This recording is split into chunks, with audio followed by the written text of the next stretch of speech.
માનસિકતા છે એવું રજૂ કરવા માંગુ કે અહીંની પરિસ્થિતિ કેવી છે, અહીંયા શું છે.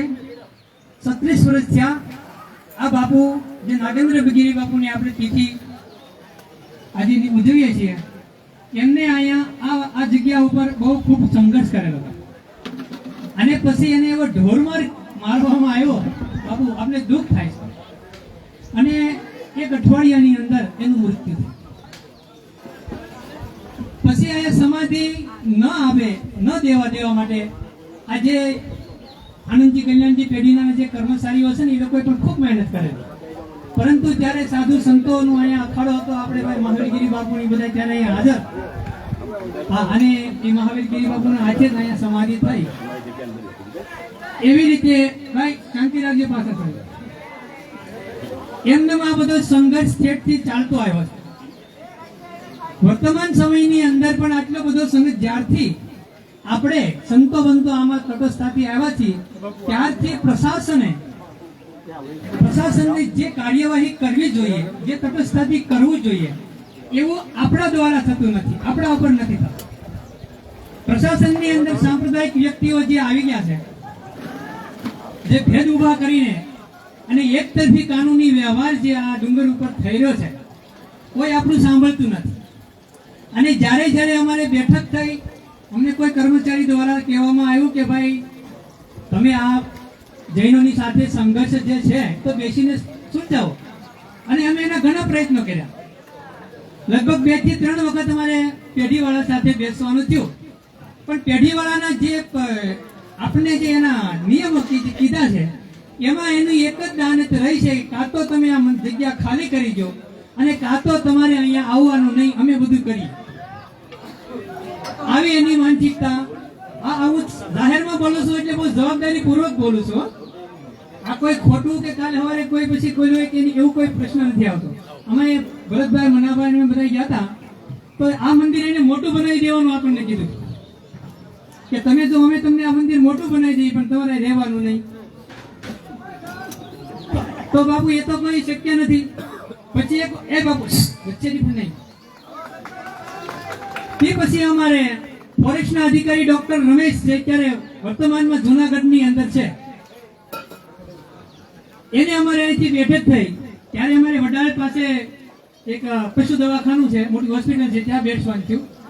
ત્યારે એને એવો પ્રસ્તાવ મૂક્યો આપણી સામે કે ભાઈ પેઢી તરફથી એવું કહેવાનું છે કે તમે જો આ જગ્યા ખાલી કરી દો તો અમે તમને ગામમાં બીજે ભવ્ય મંદિર બનાવી દઈએ.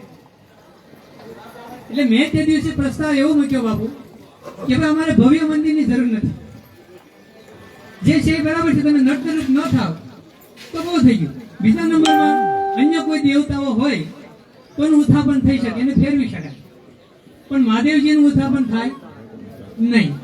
એટલે આ એક પ્રશ્ન અહીંયા આવીને ઉભો રહ્યો. અને બાકી પેઢીની સાથે અમારે જે શ્રીપાલ શેઠ, મનીષ કનાડા, આ બધાની સાથે આ નામ લઈને એટલા માટે કહું છું રૂબરૂ બેઠા છે. એનું એવું કહેવાનું છું સમાધાન વખતે, ત્યારે મેં એને કીધેલું બોલો. મને કે બાપુ કઈ રીતે સમાધાન થઈ શકે? મેં કીધું આ મંદિર અહીંયા છે એનો વાંધો તમને છે, અમારે તમારો કોઈ વાંધો નથી. આજ સુધી આ પૂરા ડુંગરની અંદર, દેરાસરની અંદર આપણા દ્વારા કોઈ પણ ક્ષતિ, કોઈ પણ નુકસાન, કોઈ પણ અભદ્ર વર્તન થયું હોય એવો એક દાખલો કોઈ જો બાપુ બતાવી દે તો આપણે આ સંઘર્ષ જ છોડી દઈએ. આપણો જે અહીંયા સંઘર્ષ છે બાપુ એ નીલકંઠ મહાદેવને લઈને છે. હવે એની અંદર બધાનું એવું કહેવાનું છે કે જૈનોનું બધાનું કે એની ઉપર મારે કબજો કરવો છે. પહેલી વાત તો એક એ મંદિર સરકારી ટ્રસ્ટમાં છે, એટલે અમારી માંગ એક જ છે. જાહેરમાં આજે કહું છું, મીડિયા વાળા બધા ધ્યાનથી રહે અને સરકારના પ્રતિનિધિઓ પણ અહીંયા છે, એ પણ ધ્યાનથી સાંભળે કે ખોટી અફવામાં કોઈ ન રહે. અને જૈનોના પ્રતિનિધિઓ પણ અહીંયા રોજ પત્ર ઠોકવા આવે છે, એ પણ બેઠા છે, એટલે એ પણ ધ્યાનમાં રાખો. બધાનું અમારું એક જ કહેવાનું છે કે આ ઉપરનું જે મંદિર છે એ મંદિર સરકારી ટ્રસ્ટમાં છે, કલેક્ટર સાહેબના અંડરમાં છે, કલેક્ટર સાહેબના અંડરમાં રહે, અન્ય કોઈ સંસ્થા એની અંદર દખલગીરી ના કરે. હવે એ બાબતની અંદર જ્યારે સમાધાનની વાતમાં બેઠા હતા ત્યારે પ્રશાસન સાથે અને પેઢી સાથે અમારે જે ચર્ચા થઈ તો પેઢીનું એવું કહેવાનું છે એ બાબતમાં કે મંદિરની અંદર પૂજારી તમે રાખો પગાર અમે આપીએ.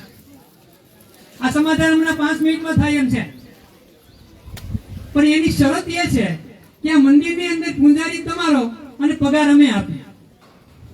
તો અમારું એવું કહેવાનું છે કે ભાઈ મંદિર સરકારી ટ્રસ્ટમાં છે, હિન્દુઓનું છે, તો કાં તો સરકાર પગાર આપે, અને સરકારને જો પગાર આપવાની તેવડ ના હોય, એટલે બધો મંદિરોનો ટેક્સ આવે છે, અને છતાં એની પાસે ભીખ ન હોય આપણે હિન્દુ મંદિરોને સાચવવાની, એની નીચે જે ટ્રસ્ટ છે એની અંદર કોઈ ટ્રસ્ટીઓ નથી, એ ટ્રસ્ટીઓની નિમણૂકી કરવામાં આવે અને એ ટ્રસ્ટના દ્વારા આ મંદિરનો જે પૂજારી છે એનો પગાર ચૂકવાય. હવે આ આપણો મુદ્દો છે, આપણી વાત છે, પણ આ લોક પ્રશાસનની અંદર જ્યાં સુધી જૈનોને અનુકૂળ વાતાવરણ કે સમાધાન નથી થતું ત્યાં સુધી કોઈ પણ પ્રશ્નનો હલ આ સત્તામાં બેઠેલા જે લોકો છે એ થવા દેતા નથી.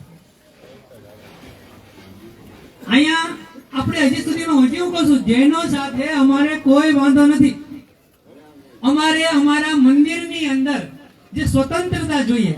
બાપુ તમને આશ્ચર્ય થશે બધા સાધુ સંતોને, ઉપર 3 થી 4 સંસ્થાઓ છે, દરગાહ પણ છે. રાત્રિ ન રહેવું એના માટેનું કલેક્ટર સાહેબનું ફરમાન છે. હવે એ જે રાત્રિ નહીં રહેવાનું જે ફરમાન છે કેવલ મંદિર પૂરતું જ છે. બાપુ શિવરાત્રી જેવો તહેવાર હોય, અને આ વખતે તો બાપુ મને એટલું બધું દુઃખ છું, અહીંયા નીચે અને ઉપર પ્રસાદી ન વેચાય એના માટે ફોરેસ્ટ અને પ્રશાસને હાઈ એલર્ટ કરી દીધું. શું કામ નહીં વેચવો એનું કોઈ નથી. અહીંયા જો આ બધા જેટલા અહીંયા બધા છે ને બધા અંદર રહે છે પોતપોતાની સંસ્થાઓમાં, ત્યાંના એના ચોકીદારો છે, પૂંજારીઓ છે, બધા રહે છે, ખાય છે, પીવે છે, સંડાસ પણ ત્યાં જ જાય છે. ઉપર સંડાસ તો છે જ બાપુ, બોલવાની વચ્ચે ઉપર સંડાસ તો છે જ, પણ મહાદેવના મંદિરની અંદર પ્રસાદ પણ ન વેચાય એના માટે પણ કલેક્ટર સાહેબના પ્રતિનિધિઓ પણ તે દિવસે ઉપર આવે, પોલીસ તો આવે જ. અને નીલકંઠ મહાદેવ મંદિરના સંઘર્ષની અંદર જે કોઈ લડે છે એને ખોટી રીતે ખોટા કેસ ઉભા કરીને ખોટી ફસાવીને દુનિયાને એવું દેખાડે કે આ તો આમાં અમારે જૈનો સાથે કોઈ વાંધો નથી. પણ જ્યારે મનાભાઈ થી શરૂઆત કરું છું, મનાભાઈ જ્યારે જેલમાં ગયા, મેં તમને શું કીધું? તો એને પોલીસમાં એક જ પ્રેશર આવ્યું કે ભાઈ તમે આ છોડો છો કે નહીં, તો હમણાં છૂટા થઈ જાવ. તમે ન છોડો તો તમને બીજી રીતે આટીમાં લઈને પણ ફસાવો. 3 કેસ થયા. હમણાં એના માટે તડીપારનો ઓર્ડર આવ્યો. શું કામ ભાઈ? તડીપાર એને જવાબ આપવાનો છે. આટલી બધી તાનાશાહી અત્યારે ઉપર બેઠેલા પ્રશાસનોની દ્વારા થઈ રહી છે. આની પહેલા મારે ઉપર નીલકંઠ મહાદેવ મંદિરની અંદર જેનો દ્વારા પોતાના બોર્ડ મારવામાં આવ્યા, પોતાના માલિકાના હોય એવા. એટલે અમે કલેક્ટર સાહેબને રજૂઆત કરેલી કે સાહેબ આ તો કલેક્ટર સાહેબના અંડરમાં છે, આ લોકોએ બોર્ડ શું કામ માર્યા? અમારું તો બોર્ડ નહીં, અમારું જે પટાકડું નથી રહેવા દેતા, તો આના કેમ છે? મને કે એને કાઢી લેશે. ત્યારે પારેખ સાહેબ કલેક્ટર હતા ભાવનગરની અંદર. મને કે મારે 2 કામ કરવાના છે, એક તો એ બોર્ડ કાઢવાનું છે, એ પણ છે, અને એક તમે જે નીલકંઠ મહાદેવના નામ ઉપર જે ફંડ ફાળા ઉઘરાવો છો એની પણ મારે કાર્યવાહી કરવાની છે. મેં ઈશા બી કાર્યવાહી તમે પેલા કરો, અને એ કાર્યવાહી નથી તેવું નથી. પાલિતાણા ટાઉનની અંદર મને બેસાડીને મારું લેખિતમાં લેવામાં આવ્યું છે કે આ ફંડ ફાળો તમે ક્યાં? મેં કીધું આ કોઈ ફંડ ફાળો નીલકંઠના નામે નથી. નીલકંઠ મહાદેવ મંદિરના પૂજારીના પગાર માટે એ ખાતાની અંદર સેવકો જમા કરે છે. એની અંદર જેટલી પણ એન્ટ્રી થઈ છે અત્યાર બધી ખુલ્લી જ છે. જ્યારે સરકાર માંગે ત્યારે એને આપવાની છે. એટલે એ બાબતની કોઈ ચિંતા હોય ને કોઈ હળિયું કરતા હોય તો સાના માના બેસી જાય. બીજી વાત, ઉપર આટલી બધી તાનાશાહી ચાલે છે. હવે એક સરસ મજાનું સમાધાન થયું બાપુ આપણે ધરણા વખતે સમાધાન થયું. એટલે પૂજારી જો એ મંદિર જો કલેક્ટરના અધિકારમાં ન હોય, એ મંદિર જૈનોની માલિકીનું હોય, તો તેથી જે સાધુ સંતોની વચ્ચે મહેન્દ્રસિંહ સરવૈયા, ભીખાભાઈ બારિયા, આપણા ગુરુજી પણ હતા, ભાગવતગીરી બાપુ પણ હતા, કલેક્ટર સાહેબ, એસપી બધા હતા. અને એક સમાધાન એવી રીતે થયું કે ભાઈ એનો જે કામ ચલાવ પૂંજારી જે રાખવામાં આવ્યો છે એને અમે ખારિજ કરીએ છીએ. અત્યારે વર્તમાનમાં કોઈ પૂંજારી નહીં. જ્યાં સુધી કલેક્ટર સાહેબ નવા પૂંજારીની નિમણૂકી ન કરે ત્યાં સુધી આપણે એ પણ પૂજા કરી શકીએ અને આપણે પણ પૂજા કરી શકીએ. અને અત્યાર સુધી ચાલ્યું. હવે જેનો પેઢી પાસે કોઈ આનો ઇસ્યુ રહ્યો નહીં બાબુ, એટલે જ્યાંથી આપણે આની પહેલા પણ જ્યાં મંડપ છે અને મંડપની અંદર આપણે યજ્ઞ કરીએ છીએ, લગભગ વર્ષો સામે કરતા આવ્યા છીએ. હવે આજે એનો પૂંજારી ખારીજ થઈ ગયો પછી આ લોકો સક્રિય થયા અને એવો દાવો કરે છે કે આ મંડપ છે અમારો, અહીં તમારે યજ્ઞ નહીં કરવાનો. હવે એના માટે પોલીસ પ્રશાસન કોઈ જવાબ નહીં, કોઈ લેખિત નહીં. 2 વખત મારે કલેક્ટર સાહેબને મળવા જવાનું છું. મેં એને કીધું ત્રીજી વખતે તો મેં કીધું તમે 1 વખત લેખિતમાં અમને આપી દો કે આ મંડપ અને આ મંદિર જૈનોનું છે તો મારા બાપના નામ છે હું જાઉં. પણ તમે પ્રશાસન દ્વારા અમારી પત્તે શું કામ ઠોકો છો ભાઈ? તમે તટસ્થતાપૂર્વક કેમ નથી કરતા કાર્યવાહી? ડુંગરની અંદર રાત્રિ રોકાણને લઈને કોઈને નથી રહેવાનું તો કોઈને નથી રહેવાનું, કેમ તમે એક્શન નથી લેતા? જે દિવસે અતિક્રમણ, મારે એક વાત ઉપર બાપુ અતિક્રમણ કરી નાખ્યું છે ને, એટલે કલેક્ટરને મેં અરજી કરેલી ત્યારે ગઢવી સાહેબ કલેક્ટર હતા. એટલે અમે એને કીધું, વિનંતી કરી બાપુ કલેક્ટર તો કે હું આમાં કઈ કરીશ નહીં, તમારે જે કરવું એ કરો. એટલે બાપુ હું 5 છોકરાઓ લઈ કલેક્ટરને કહેતો ગયો. ઉપર પેઢીમાં પણ સૂચન કર્યું. મેં કીધું મંદિરની અંદર જે કઈ અતિક્રમણ કરેલું છે એ અમે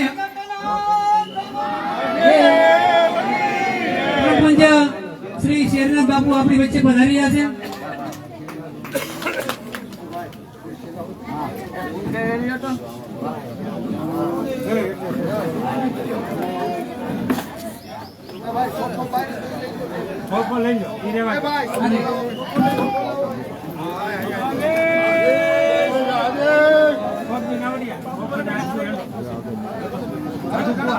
અમારે આજની આ સભાના અધ્યક્ષ શ્રી પરમ પૂજ્ય પરમ વંદનીય શેરનાથ બાપુ પધાર્યા છે.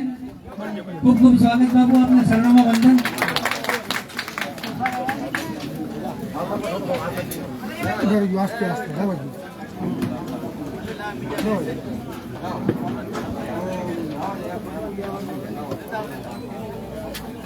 તો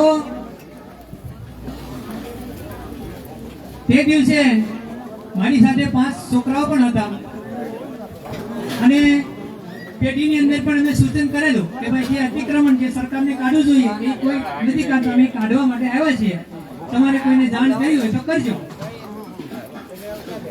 હવે એ અતિક્રમણ અમે કાઢ્યું એટલે નીચે અમે જયારે આવ્યા બધો વિડીયો ઉતાર્યો હતો ભગવાનની દયાથી કે અમે આ શાંતિથી આ બોર્ડ ઉતારીએ છીએ, આ સીતાજી મંદિરની સામે રાખ્યા છે એને અમે કાઢીએ છીએ.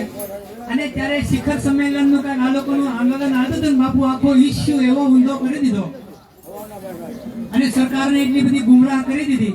નીચે આવીને અમારી ધરપકડ થઈ. 1.5 કલાક સુધી હર્ષ સંઘવીએ વિડીયો કોન્ફરન્સ કરી કે મારા ઉપર આ બધું મને પેલું કરવામાં આવે, આટલું બધું પ્રેશર. કારણ હોય કોઈ પણ કાંઈ સાબિત થયું નહીં અને છેલ્લે અમારે 2 દી અમને રાખીને અમને અપમાનિત કરવામાં આવ્યો. ત્યાંથી પોલીસ સ્ટેશનથી હાલીને અમને ઠેઠ મામલતદાર સુધી લઈ જવામાં આવ્યા. કોના કારણે? પ્રશાસનમાં બેઠેલા સાંપ્રદાયિકવાદીઓ જે છે, જેને હિન્દુત્વના મુદ્દા ઉપર આપણે બેસાડ્યા છે અને એ બેસીને પણ જો આવી રીતે એક તરફી વ્યવહાર કરતા હોય તો હું તો કહું છું આ હિન્દુઓએ જાગવાની જરૂર છે. આપણે કોઈની પાસે વિરોધ નથી કરવો, આપણે કોઈનું કશું નથી કરવું, પણ આપણે જે હક છે, અધિકાર છે, એની અંદર કોઈ તટસ્થતાપૂર્વક ન્યાય કરે એવી અપેક્ષા તો આપણને હોય જ. તો આવી રીતે પાલિતાણાની અંદર જે મેં કીધું મનાભાઈની બીજી 2 વાત સોશિયલ મીડિયાને લઈને, બાપુ સોશિયલ મીડિયાને લઈને જે કઈ શાસ્ત્રો વગેરે જે કઈ હતા એનું થોડુંક કોઈ વાંચતા હોય કે એની અંદર આપણા ભગવાનનું, કારણ કે સ્વામિનારાયણ સંપ્રદાયને લઈને જે કઈ વાદ વિવાદ ચાલતા હતા કે આપણા ધર્મ પ્રત્યે આવું લખે છે, આપણા ધર્મ પ્રત્યે આવું લખે છે, તો મેં પણ થોડુંક જૈન ધર્મનું અધ્યયન કર્યું હતું બાપુ. જૈન રામાયણ, જૈન મહાભારત, ષષ્ટિ શકલા પુરુષ આ નામના પુસ્તકની અંદર જે કઈ એને આપણા ભગવાન વિશે જે કઈ સાચું ખોટું જે કઈ ચિત્રું છે અપમાનિત જનક, એ બધું અમે સોશિયલ મીડિયાની અંદર પ્રગટ કરતા હતા. હવે એની અંદર સોશિયલ મીડિયાની અંદર કોઈની ઉપર ફરિયાદ થાય તો પાલિતાણામાં એને કોઈ એને અરજી નો આપવામાં આવે, જાણ નો કરે, સીધા અહીંયા લઈ આવવામાં આવે અને અહીંયા કોર્ટમાં જે ટેબલ જામીન થવાના આવે એની જગ્યાએ કોર્ટમાં લઈ જાય અને કોર્ટ પાછો કેવો આદેશ આપે, મુદ્દો સોશિયલ મીડિયાનો છે, સમજી લો, અને પાલિતાણા તડીપાર કરવામાં આવે. સોશિયલ મીડિયાનો મુદ્દો હોય તો સોશિયલ મીડિયાને બંધ કરાવો ને ભાઈ, એની પર સોશિયલ મીડિયાનો પ્રતિબંધ કરાવો. તમે પાલિતાણામાં એ ન આવે એવું તમે શું કામ કહો છો? એવા તમે નિર્ણય શું કામ આપો છો? એની સ્થિતિ અર્થ છે કે દુખે છે પેટમાં અને ખૂટે છે માથું. આપણે હજી હું કહું છું, આપણે અત્યારે સરકારની બાજુ, હમણાં સતીશભાઈ રાજગોરને એક નાની એવી કોમેન્ટની અંદર એને જેલમાં અહીંથી વિસાવદરથી ઉપાડી ગયા. વકીલને અમે એ ફરિયાદ બતાવી તો વકીલે સ્પષ્ટ શબ્દમાં કીધું કે આ ટેબલ જામીન છે બાબુ. ટેબલ જામીન હોવા છતાં એને એક દિવસ કષ્ટ મેં પૂછ્યું, ભાઈ તમને કઈ ટોર્ચરિંગ થયું? અને કે બાબુ ટોર્ચરિંગ તો એટલું બધું થયું છે, માફી માંગવાનું ઘણું બધું, મને જેલમાં નાખવાનું. હવે એને આખો દિવસ રાખ્યા, કોર્ટની અંદર એવી બધી મિલીભગત કરી દીધી કે એની કોઈ સાંભળ્યું નહીં. બીજે દિવસે કસ્ટડી મૂકી દીધા અને પછી આજે એને જામીન મળ્યા છે. આ સાબરમતી સેન્ટ્રલ જેલની અંદર એક કોમેન્ટ કરવા વાળાએ સેન્ટ્રલ જેલમાં મૂકી દીધા. અને મેં અહીંયા 5 અરજી કરી બાબુ, 5 સાબિતીની સાથે 5 અરજી બધી માળીએ ચડાવી દીધી. વચ્ચે જાદવ સાહેબ હતા ને મેં એને પૂછ્યું, મેં કીધું અમારી ઓલી અરજીનું શું છે? મને કે અમને મળી જ નથી. જો આટલી બધી ઉપેક્ષા હિન્દુ સમાજની અને હિન્દુ સંસ્કૃતિની અને હિન્દુ દેવસ્થાનોની આ સરકાર તટસ્થતાપૂર્વક ન નિર્ણય કરી શકતી હોય તો આપણે સ્વાભાવિક છે સરકારને એટલું તો સમજાવવું જોઈએ કે જે તમે કરો છો, તમે અમારા મત ઉપર ઉભા છો. હા, અમે કોઈનું નુકસાન કર્યું હોય તમને સજા કરવામાં આવે. અમે કોઈનું અહીંયા આસ્થાને ઠેસ પહોંચે એવું કોઈ કાર્ય કર્યું હોય તો અમને તમને સજા આપો, પણ એવું કશું નથી. એટલા માટે આટલી બધી તાનાશાહી આજે જે પાલિતાણાને લઈને, અને હું તો કહું છું જુનાગઢમાં ક્યાં એફઆઈઆર લીધી નથી? શું કામ નથી લીધી? અને અમારે અહીંયા તો મુનાભાઈને કઈ જબરદસ્તી થઈ ત્યાં તો ભાઈ ક્યાંથી ક્યાં ઉપરથી જ માણસો આવી ગયા. એક ડોલીવાળાએ કેસ કર્યો બાપુ, એક ડોલીવાળાએ મનાભાઈને લોકેશન ઉપર, અમે શંકરાચાર્યજીને મળીને આવતા હતા, એને લોકેશન ઉપર ઉપાડી લીધા. પછી એને એની પર બીજો એમાં ઘણા ગદ્દારો જે છે ને આપણા છે, જેટલા કઢી ખાઈ ગયેલા છે, કઢી વાળા જે છે ને એ બધા આપણને ખૂબ નડે છે. અને બીજી એક બાપુ એક સ્પષ્ટતા એટલા માટે આજ મને ખૂબ પછી બાપુનું આપણે સ્વાગત મનાભાઈની સાથે કરાવીએ. અમે એક પૂંજારી રાખ્યો હતો બાપુ, 10,000 રૂપિયા અમે પગાર પૂંજારીને દર મહિને આપતા હતા. હવે એ ગણધરનો ગૌસ્વામી છે, ગૌસ્વામી સમાજમાં બેઠેલા જે છે, હું કહું છું તમારા જ્ઞાતિના એક વ્યક્તિને તમે કંટ્રોલ કરી શકો છો? એના માટે તમે શું કરી શકો? એ વ્યક્તિને અમે 10,000 રૂપિયા પગાર આપતા હતા. અમને થોડીક બાતમી મળી હતી કે ભાઈ એને નથી રહેવું, તો અમે એને શૂટઅપ કરવા માટે તૈયારી કરી. પછી રડવા મળ્યો અને છતાં અમે એને પાછો રાખ્યો. અને છેલ્લે જ્યારે અમારે બેસવાનું છું પેઢીવાળાની સાથે, બાપુ શેરનાથ બાપુ પણ તે દિવસે હાજર હતા શંકરાચાર્યની હાજરીમાં. એટલે મેં ત્યાં પ્રસ્તાવ મૂક્યો પણ અમે એને પેઢીને, અમે પૂંજારીને પગાર આપીએ છીએ. ત્યારે ઓલા શ્રીપાલભાઈએ મને કીધું કે અમે પગાર આપીએ છીએ. મેં કે તમે કોને આપો છો? એ કે માનવગીરીને આપીએ છીએ, 6 મહિનાથી આપીએ છીએ. તો આવી આપણી જે આપણા ગદ્દાર કરનારા લોકો છે ને એને આપણે નિયંત્રણમાં કરી શકીએ એમ છીએ? મનાભાઈની સામે આપણાને ઉભા કર્યા છે એને આપણે નિયંત્રણમાં કરી શકીએ એમ છીએ? જો આ લોકો નિયંત્રણમાં નહીં થાય તો આ લોકો ઉપર આપણે શું કરી શકીએ? કશું નહીં કરી શકીએ. એટલે આ બધું બહુ ધ્યાનના જેટલા મુદ્દા હતા આજના મેં મૂક્યા છે. અને આજની આ જે સભા છે એને હવે હું બધા સંતોની વચ્ચે મૂકું છું. અને પૂજ્ય શેરનાથ બાપુનું સ્વાગત મનાભાઈ રાઠોડ કરે છે. ખૂબ ખૂબ આપણે બધાય એને તાળીઓથી વધાવીએ.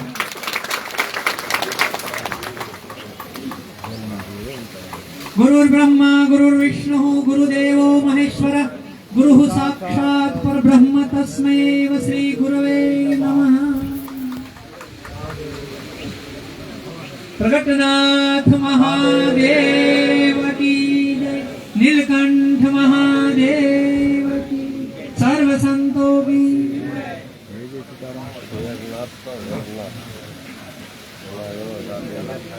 આપણી વચ્ચે ધર્મસભામાં શરણાનંદજી મહારાજે જે કાંઈ મુદ્દાઓ પ્રશ્નોની ખૂબ ઊંડાણથી આપણી સમક્ષ રજૂઆતો કરી છે એનું મનન ચિંતન કરજો અને કંઈક પરિણામ સારું આવે એવું આપણે સૌ ભગવાન પાસે ભાવ સાથે પ્રાર્થના સાથે ભગવાનને વિનંતી કરીશું.